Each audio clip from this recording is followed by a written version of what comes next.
Yeah, man. I guess I'm just done dating demons. They're just too possessive. Hey, shh. Welcome back to Not Another Needless Sequel, where we talk movies and propose unnecessary prequels, sequels, reboots, and remakes. My name is Kane, and this is my wife, Kelsey. Are you ready to dive into the demon of Devil's Kettle? I was worried you were going to say the tampon thing. No, I thought about saying hell is a teenage girl, but I feel as if what I came up with was really good. Did you not like it? What's the story of 2009's Jennifer's Body? I think I summed it up in that line. I can't say that line. Anyway. My line is about as bad as this movie. However, you're not supposed to give your... I can give my opinion. The podcast has begun. We don't have to talk about it till the end. But Jennifer's Body is about a girl named Jennifer who becomes a demon because she wasn't a virgin and starts killing boys because blood makes her pretty and strong again. So, the movie starts off with a character, Needy, played by Amanda Seyfried. I guess I've never known how to say her last name. Needy. She is giving a voiceover that explains many things in the intro. One of the things it explains is that she is currently in a mental institute, and 2 months ago she was normal. Yeah, and the entire movie is told from her perspective, like... It's like as if she's writing a journal or something like that in the psych ward. Yes. And so she's talking about her friend Jennifer. She's talking about her boyfriend Chip. She's talking about how she's in this place and they call her the kicker. And I really do kind of like the intro, giving the voiceover and like showing her. I like that as well because it kind of draws your attention to, well, how did she end up here if 2 months ago she was perfectly normal? Yeah, exactly. And of course, I mean, we have to mention it because of how much we laughed about it, that she's eating, I don't know, a fucking Pop-Tart. She calls it a Toastum. I bet it's like, I was thinking, toaster strudel. Was that the commercial for Toaster? Well, I couldn't afford Toaster Strudel. We had Walmart brand Pop-Tarts where I come from. So Equate brand Pop-Tarts. The lady comes up to her and is like, oh, you're eating a Pop-Tart. Like, you shouldn't eat that. I recommend more nutrition. And she just fucking drops her ass with one kick. To the chest, or to the face, to the teeth. Because that woman spits out blood. She says, I recommend you shut the fuck up. Yeah, it caught me so off guard that we had to pause the movie because I was laughing so hard. Even having seen it before, for some reason, I just forget that part. And you don't really realize it at that moment, but she gets thrown into solitary confinement, which is what she wants. From that point on, we go back to a flashback of 2 months ago, and it continues from that point until we reach what we just saw. But during her voiceover of everything that she's explaining, she explains the town they live in that's called Devil's Kettle. Mm-hmm. And I was doing research on that because she talks about there's a waterfall there and there's a hole that if you throw things into it, nothing comes up. And I thought, like, that hole sounds hella dangerous. You're not gonna convince me that kids aren't going there every fucking spring break and doing fucking dumb shit around the hole and falling inside, which I don't know how big the hole was. In the fucking, movie, it looks huge. Now, there is a real hole, the Devil's Kettle, the waterfall that goes nowhere. It's at Judge Magny State Park in Minnesota. So I looked this up thinking it wasn't going to be much, and I feel like this is the craziest shit. And granted, this is all fucking what I've read online, hearsay, so think whatever you will, but experiments conducted in 2016 by the Minnesota Department of Natural Resources strongly indicated that the disappearing water simply flows back into the Brule River shortly below the falls. The water flow above the falls and several hundred feet below them was measured. The two readings were virtually identical, suggesting no water was being lost to some other outlet. So they apparently measured it, sure. Mm-hmm. But, people were still like, okay, but we throw shit all the time. Like, where is it then? Yeah. They accounted for the failure of visitors' floating objects to reemerge by explaining that the powerful currents in the kettle's plunge pool would be enough to hold down most material until it was pulverized. Okay, sure, water is way more powerful than people realize. Mm-hmm. State hydrologist Jeff Green planned to conduct a dye tracing experiment in 2017 with the hopes of determining where the underground channel rejoins the main river. And so I read that it happened in 2017, and then I couldn't find, like, the results of that. And I was like, well, what the fuck happened? I looked more into that, and it said they were discouraged from doing so by park management, and they decided, under duress, that the dye experiment was not scientifically necessary to confirm that the water simply rejoins the river below the falls. And they said some shit about it would take away from the mystery for people, and I'm just like, look, not to sound crazy, but that sounds like a fucking conspiracy. Like, what do you mean? You wouldn't let them do that? They measured the water, and you're like, okay, guys, that's all you need to do. If you let them do that, how did that not kill the mystery? It's because they're hiding something. Yep, it's a fucking hole to hell over there. Yeah, it's Jennifer's body. Anyway, I was fucking mind blown by that. If you don't know, Megan Fox plays Jennifer. It kind of was a huge selling point, which I'm not going to talk too much about right now, but I did want to bring this up. Blake Lively turned down the role of Jennifer Check due to scheduling conflicts with Gossip Girl. And I was just thinking, I don't know that would have been the same. No. You think Blake Lively could play that exact kind of part? Yeah, for sure. I think it would have been a lot different. It would have been different than Megan Fox, but I feel like the script was maybe different. We'll also talk about that. Yeah. So, Jennifer is a shitty friend to Needy. Like, you can kind of see she bullies her, and that'll come up more, but, like, she just verbally, like, forces her into things and, like, is just verbally abusive in ways. So, yeah. Well, I think a point of verbal abuse, it's when Jennifer guilts her into going to the Low Shoulder concert. That's what I was going to say, is, like, she walks up to her, that's the first time you see them interact, and she's inviting her to that. Well, I was thinking about after when it's Needy's voiceover, and she was like, Jennifer meant something very specific. It meant you have to look good, but you can't look too good because she needs to look better than you. And that's insane. I mean, I'm not a girl. It's like you can't show your cleavage, but you can show your midriff. The cleavage was for her. I've never had a friendship like that. So, yeah, she's shitty to her. She's going to Low Shoulder. While she's getting ready, her boyfriend, Chip, is saying, like, you always do what Jennifer tells you to. You guys don't like the same things. And, like, you can see that he's seeing through all this shit. But you can also see pretty early on in this movie that Needy is in love with Jennifer. So she goes with Jennifer to Melody Lane, which is some shitty fucking local, like, bar. But this band, Low Shoulders, playing there. Jennifer's like, I'm tracking them on MySpace. Like, just really dating the fucking movie. Yeah. And also using fucking words that just are not real, which I'm gonna talk more about that much later. They're at this fucking bar, and there's just all kinds of characters in there. There's a fucking football player. He just says hi to Jennifer, and she's just a huge bitch. She's like, he's fucking dumb. He's in dumb math. Like, awful. That's not the word she used, but yes. I shan't be using... Yes, we shan't be saying that word. However, I'm just saying, like, and then it's definitely inappropriate. The dialogue of this movie also dates it. So, yeah, that's one of my huge criticisms about this movie is that, we'll get to that I was fucking alive in 2009. Like, people didn't talk like this. I sure didn't talk like this. We were, like, their age, basically, right? Yeah. Well, I mean, fucking when the movie came out, all the people in my, like, class wanted to go see it, which, of course, all the dudes just wanted to fucking see. Megan Fox. Well, back then, they barely knew her. The girl from Transformers. Let's see her naked. Oh, yeah. That was the whole thing. And that's going to come up again later. But anyway. They bring out Chris Pratt. Yeah. Surprise Chris Pratt fucking comes out of nowhere. I mean, this is... in his camo hat and his Buckhead t-shirt. And he's like, I'm a cop. And she's like, you're in training. It's just the most useless interaction. Well, I was like, how old are you, Roman? And this high school girl's grabbing your crotch in a bar. Yeah. And it's confirmed through the movie that they fuck. Like, so gross, Roman. But this was Chris Pratt. I'm pretty sure this was pre-Parks and Rec. Definitely pre-Guardians. Like, he was not as big of an actor yet. We'll get to them talking about Jennifer and Roman having sex in a minute because I have something to say, but we have to get to the next part of the plot, which is when Low Shoulder shows up and they're setting up on the stage and Jennifer wants to go up and talk to them. Yeah, Jennifer walks up to them, is telling Needy, like, you need to be more confident, use your tits, like, they're smart bombs. Like, she's just trying to make Needy something that she's not once again. She doesn't come off as confident when she's talking to them. I feel that she, in my opinion, from what I'm seeing, I don't think she's unconfident.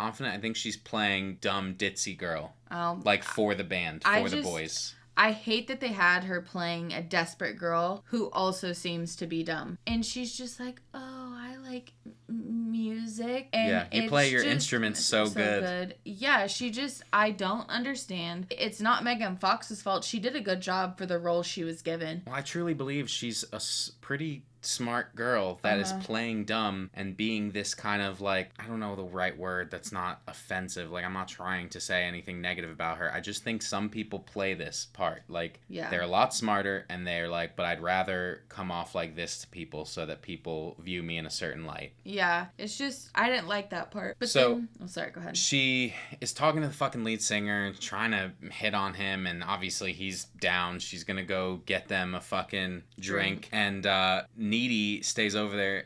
Needy starts fucking playing pinball or something. Yeah, like, just out of nowhere. She just hops on a pinball machine, like, let me just quickly get in a game before this band starts. And she overhears them, and the lead singer of the band is saying, is this girl gonna work? Because she's a virgin. And the rest of the band's like, I don't know, man, is she a virgin? Blah, blah, blah. And you don't really know what they're getting at yet, but Needy hears it and walks over and is like, actually, she is a virgin. And it beats sleeping with creeps like you, and walks away. Then Jennifer's gonna go over there, and she's like, this shot's not full enough, blah, blah, blah. Like, why do they even just have her come back late and the band be playing? Yeah, and Needy tries to tell her how gross those guys were, because they were talking about if she was a virgin or not, and Jennifer, says, we know that's not true. I'm not even a backdoor virgin, thanks to Roman over there. So she's just casually talking about how Roman, the potential police officer, potential statutory rapist, they've also had anal. And I just hate that they wrote her to be like this. Puff Daddy's never seen again, and the band is getting ready to play. And did you just say what? Did you just say Puff Daddy? No, I'm talking about the band. But you just said Puff Daddy's never seen again. Who? You. So the band goes up on stage and they say, maybe, I'm gonna have to cut that out. Actually, Diddy will have me killed. Yeah. What am I saying? We're a small time podcast. No, He's not gonna hear this. stop. You think Diddy's gonna have me killed? You don't think he's a little busy right now? Let's just not. The band gets up there and they say, good evening, Devil's Lake. And somebody in the crowd yells, Devil's Kettle. And he says, fucking A right it is. Yeah.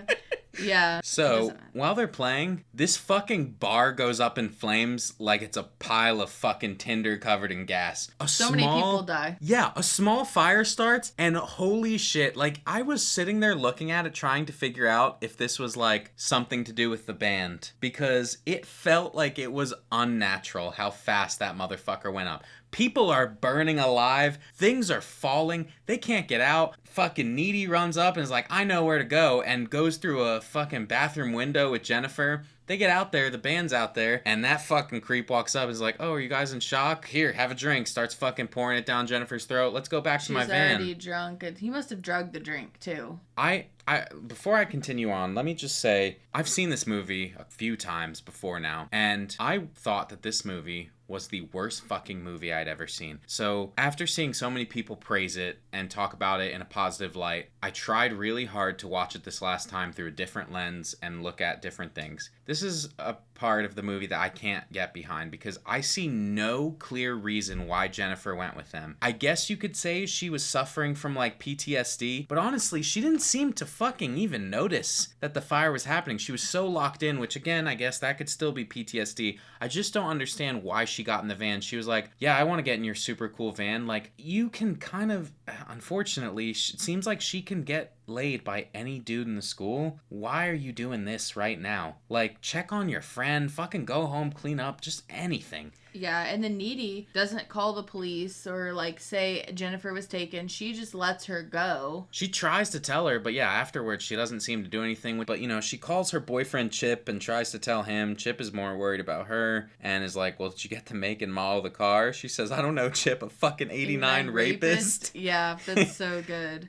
See, lines like that are good, but then other lines come through and I'm like, ugh, gross. We get to one of my faves in a little bit. Well, she's worried about Jennifer, but then Jennifer just shows up at her house covered in fucking blood, not speaking, disheveled, fucking ripped clothes, beat up, and Throws up black. Well, she goes to her fridge and pulls out a fucking chicken, starts eating it, and when Needy tries to tell her you shouldn't do that, she screams, roars at her, and then throws up black. I did look that up, and it said that they used Hershey's chocolate syrup for that, for the black vomit, so feels less gross, I guess. Like, at least I looked that up before we had watched it again, and so when I was watching it wasn't as gross, because I was just like, chocolate. Like, just pouring chocolate.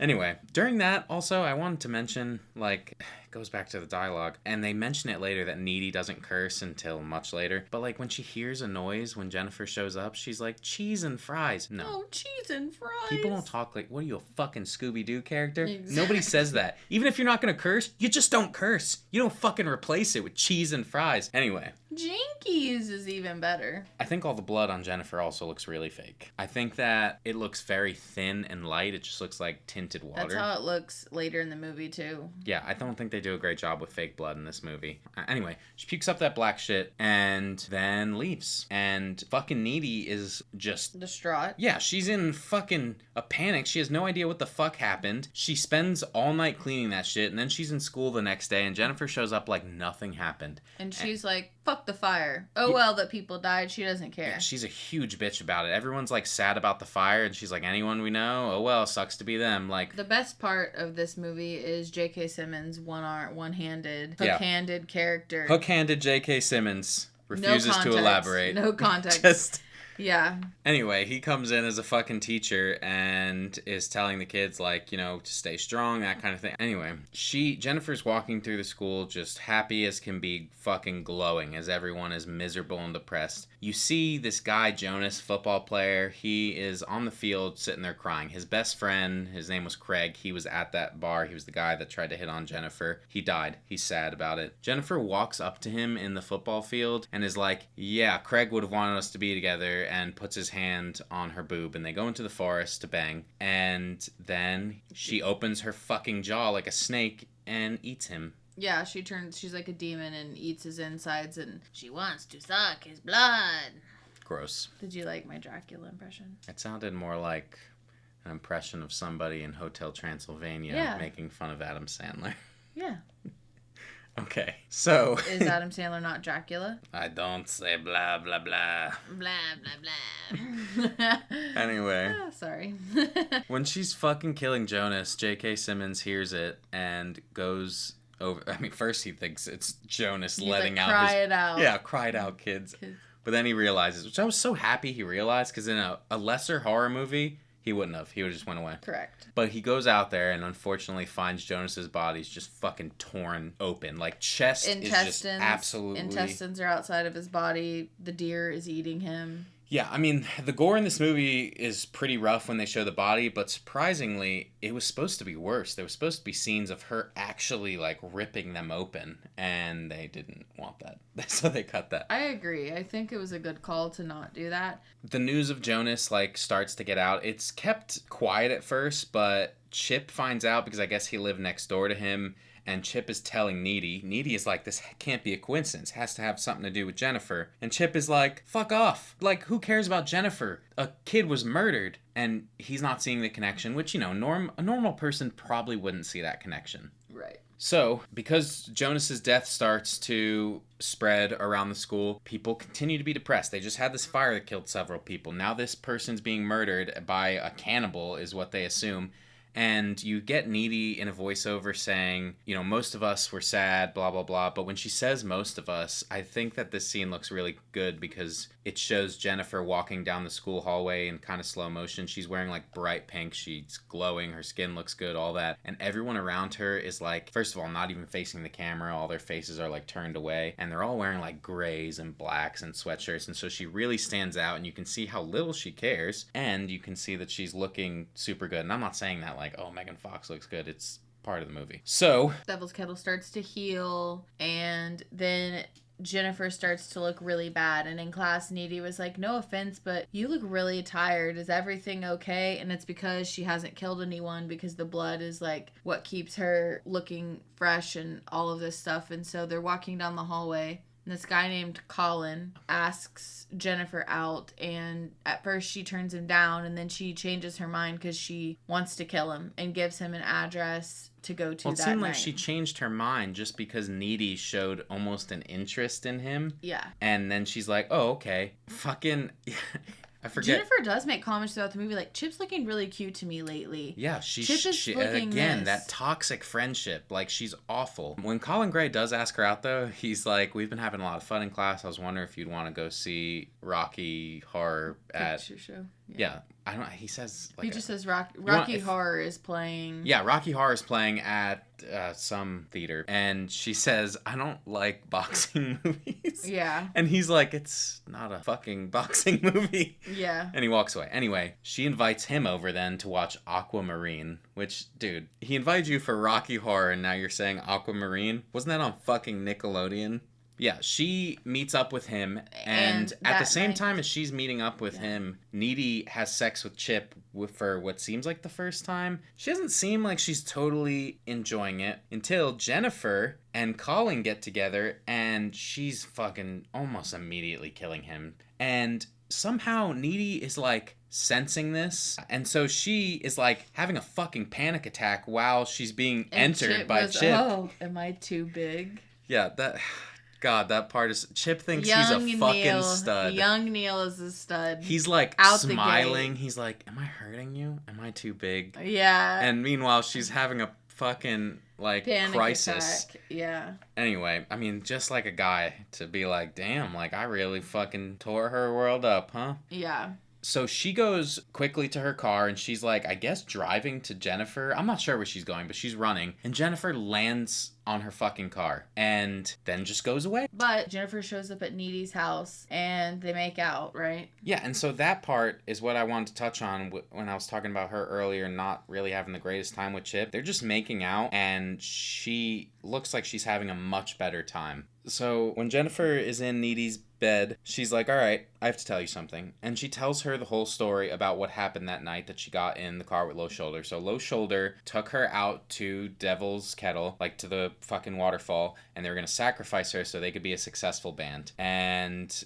they read off a fucking paper, they stab her, and she says, then I was dead, and I woke up, and next thing I know I was at your house. But also, fucking this poor guy that was inside the bar that she mentions when they're there, Amit, unfortunately, he's listed in the credits, or at least on IMDb as Amit from India. She saw him walking home from the fire, like you can see he's disheveled, he's coughing, like he's disoriented. She's like, oh, does nobody know you're alive? And then she kills him. Yeah. And that's like, I guess, her first kill, and she says, from that moment on, I just knew what I needed to do to be strong. And I will say that the reason that she didn't stay dead is because, which it comes out here in a minute because Needy starts to do research, but Jennifer should have died, but they were supposed to sacrifice a virgin, and because Jennifer wasn't a virgin, she underwent something that Needy finds out is demonic transference, and it's when you don't sacrifice a virgin, the demon comes to life, and the only way it's killed is if you stab it through the heart. yeah, so because of all this, Needy and Jennifer stop talking, and then yes, Needy does all this research, finds out all this shit. She's telling Chip, and then she tells Chip they can't be together because it's not safe.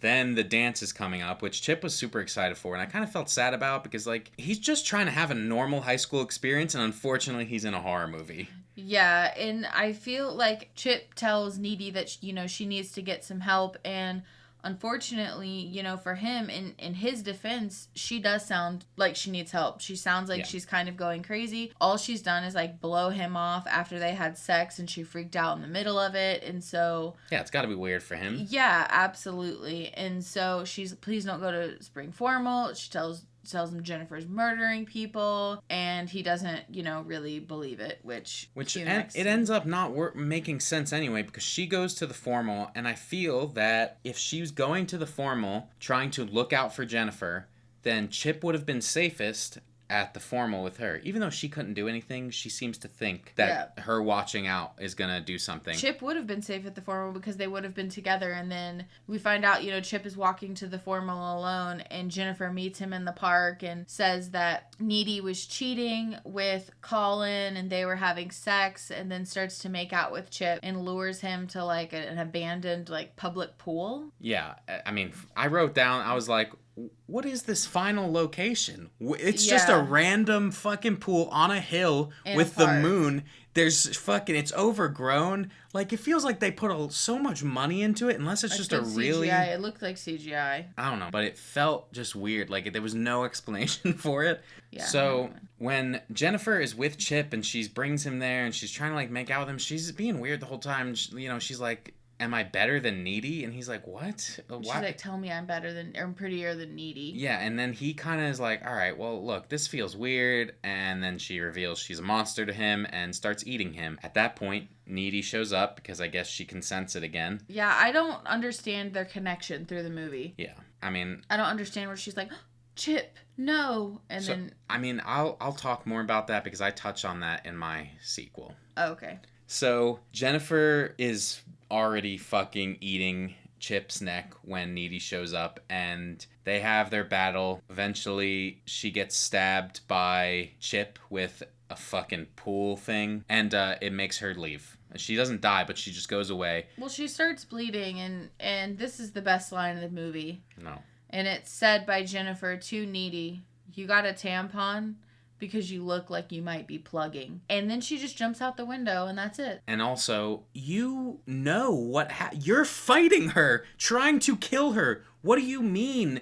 I thought I would ask. What are you talking about?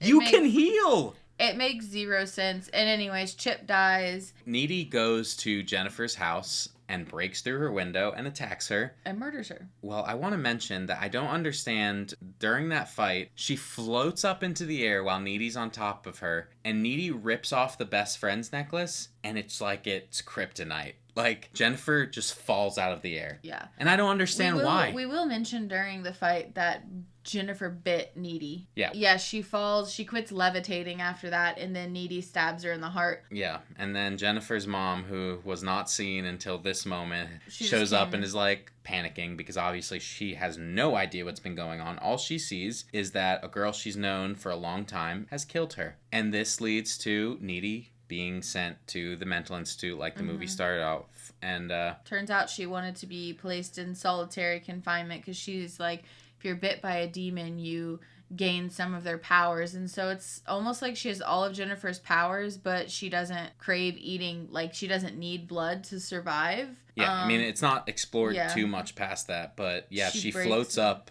and breaks the fucking window and just leaves, and then you see her find the knife, and, like, you can see where all the shit from the Devil's Kettle Hole was coming out, which I'm like, nobody ever fucking found this? The scientist, I guess, didn't find it by the highway. She picks up that knife and goes to murder all of Low Shoulder. Yeah, and you see that during the credit sequence. Like, you don't see her murder them, but you see all their bodies. Like, it's like the detective pictures, and the movie ends like that. Mm-hmm. Now, before we go on, the last two pieces of kind of trivia I have here is, one, like I said about the movie, I didn't care for it, but despite mixed critical reception, the film has gained a strong cult following over the years. It even garnered an unofficial musical in 2018. Now, Diablo Cody and Karen Kusama, I apologize if I'm saying her name wrong.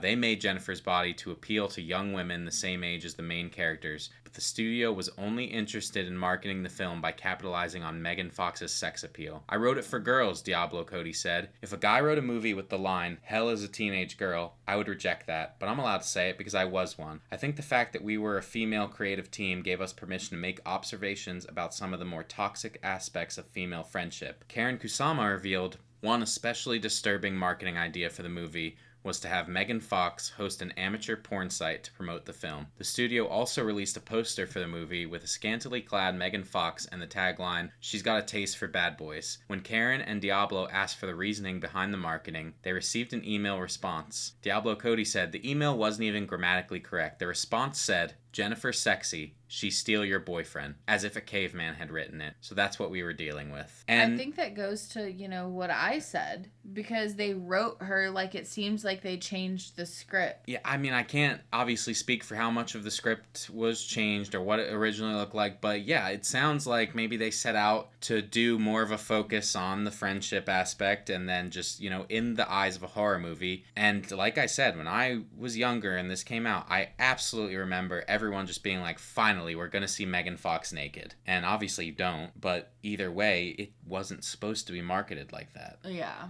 So I do kind of feel for them, and I think that's sad. Overall, I gave the movie a 3 out of 5. I think... Sorry, way too high. You're not listening, fool. I'm listening. I think that it has shitty dialogue. I do not like Megan Fox's acting, but I feel that there was something here that was muddled by studios. And I think it could have been a lot more. And I think if I try and peel away a lot of that and look at the core of the story about just a possession movie, like, it's better than fucking some possession. Like, I grow so tired of seeing the fucking child chained to the bed and the priest come in and read a fucking scripture. The Exorcist. Well, yeah, but it's like they do that so much. Yeah. And this is different. I'll give it props for being different. That's why I got a 1 out of 5.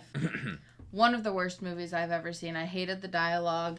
And I understand that maybe it had a different story and things had to be changed because of Megan Fox's sex appeal, but that doesn't change the fact that the movie was changed into something horrible because the producers or whoever up high told them that they had to change it. Okay, so for the game, I complained about the dialogue this whole movie. Uh-huh. So I am going to give you just 5 fucking phrases or words from the movie.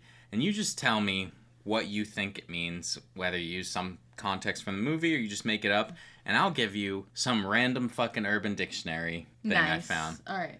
Extra salty. In the context that they used it, like in this, could you use it in a sentence, please? Extra salty. We don't like it. I think most people would think it means you're upset. Oh, that's good. That's good. However, Nugs for Life on June 3rd, 2011, put on Urban Dictionary. Salty is a slang word for someone who is very attractive or hot, usually used when describing extremely sexy males, most of them being surfers. So then it made me think, is it surf slang? Is the like whole movie sea? Surf slang? Maybe but that's why? it. There's not near... But maybe Diablo Cody or Karen Kusama has just been involved in that. I don't know. I didn't read further into that. Number 2, it's a little more normal, but still ghetto blaster. I have no idea what that means. And I'm not gonna try. Curb put on Urban Dictionary, November 28, 2004, a large portable radio cassette player measuring about 1.5 meters wide and 1.0 meters high. It's Boombox. just a boombox. Thank you. Number 3, I don't tell whoppers. Oh my, no. Oh. I mean, I guess I don't have an official I looked up whoppers on Urban Dictionary. Nothing. Listen. I typed in Google, I don't tell whoppers. All that came up was Jennifer's Body. And then I found one nugget. I don't tell whoppers came from, I think, Don't Tell a Whopper on Fridays, which is a children's book by Adolf Moser. Number 4, shutties. Like sunglasses? Steph, on June 1st, 2004, said shutties is a phrase used in the movie Jennifer's Body, which means shut up in a nicer way. I'd rather be told to shut up than somebody say shutties to me. If you ever say shutties to me, I'm just going to turn I did say it to you this morning. Did you? In preparation for the podcast, you were saying something. I said, okay, shutties. I probably wasn't listening. You probably had no fucking idea what came out of my mouth. I probably didn't. I was like, ugh. Okay, and then freak-tarded. Oh, well, listen, I'm not going to say I know that that's like, you know, a combination of 2 words. That was the only definition I found, a it. cross between freak and the other. Anyway, cool dialogue, real cool, very hip. Horrible movie. What's your sequel? My sequel, I think I'm going to change the title like a little bit, but it's going to be called like... Oh, wait. Sorry. I do this every time. There were several talks among the senior executive of Fox to make a sequel, which would have been about the main antagonist being a bisexual boy possessed by an incubus, the counterpart of the succubus, who would unleash panic by seducing and devouring girls and boys from the cauldron of the devil, which is another little waterfall thing somewhere else in the country. In 2024, Diablo Cody expressed interest in a sequel. I am not done with Jennifer's Body. I just need to find a partner with people who believe in it as much as I do. And that hasn't really happened yet. I need someone to believe in it who has $1 billion. Your turn. Okay. Mine's actually a prequel, and it's called Demonic Punk's Sacrifice. So, it's a prequel about how throughout history, successful punk bands have sacrificed virgins for success. Because Low Shoulder would have had to know about that ritual. They got it from the internet. So, Somehow. somebody posted on the internet. Okay. Well, listen, my prequel is going to be different. Oh, okay. A little. It all started in 1974 in New York City. I did Google when punk music came onto the scene because, you know, like... In America? In America. Okay. It had to be later. And it said 1974 to like 1976, so I chose 1974. So if that's wrong, please don't come at me. So it all started in 1974 in New York City when the band Fire in the Streets was just a group of teens in a garage trying to find ways to become more famous at the time, but punk rock was not a super recognized musical genre. They barely had a following. They were also unpopular in their high schools as they were seen as weird and outcasts. One Friday night in their basement for a meeting, the lead singer brings a Ouija board since throughout time, rock has often been referred to as the devil's music in certain areas and by certain people. That 70s show is an excellent example of that. Anyways, they used the Ouija board and were able to speak with the devil on how to become successful, and they were told to sacrifice a virgin woman with a knife in a ceremony by a fire. At first, they were all freaked out and were refusing, but the lead singer talked them into it. They spent the following weeks gathering the supplies and scouting out who to murder at their school. However, they all decided that murdering someone from their school would likely cause them to get caught because they lived in a large city, and so they chose to go to a more rural town upstate. They waited until spring break to head up there and try and play some shows along the way.